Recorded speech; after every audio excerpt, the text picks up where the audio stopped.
না, তিনি কিন্তু একজন সংস্কৃতিবান মানুষ ছিলেন। বিএনপির যুগ্ম মহাসচিব সৈয়দ ইমরান সালেহ প্রিন্স বলেছেন, পিআর প্রপোর্শনাল রিপ্রেজেন্টেশন পদ্ধতিতে নির্বাচনের দাবিতে জামায়াতসহ কয়েকটি দলের আন্দোলন জনসমর্থন না পেয়ে ব্যর্থতায় পর্যবসিত হয়েছে।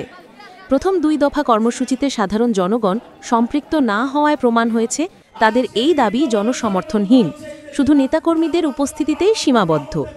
শুক্রবার বিকেলে শেরপুর জেলা জাসাসের কর্মী সম্মেলনে প্রধান অতিথির বক্তব্যে তিনি এসব কথা বলেন। শেরপুর পৌর শহরের স্বপ্নধারা কমিউনিটি সেন্টারে অনুষ্ঠিত এই সম্মেলনে সভাপতিত্ব করেন জাসাস কেন্দ্রীয় কমিটির যুগ্ম আহ্বায়ক বিশিষ্ট নৃত্যশিল্পী ও পরিচালক ফারহানা চৌধুরী বেবি।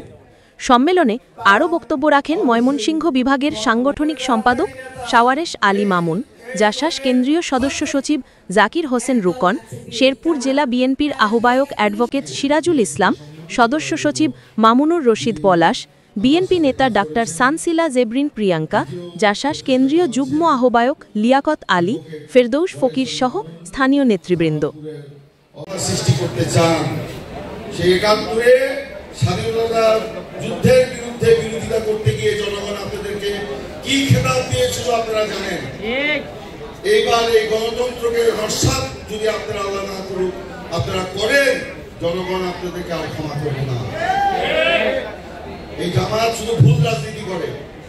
পাকিস্তান প্রতিষ্ঠার আন্দোলনেও তারা বিরোধিতা করেছিল, একাত্তরের স্বাধীনতা যুদ্ধেও তারা বিরোধিতা করেছে, এখনো তারা ভুল রাজনীতি করছে।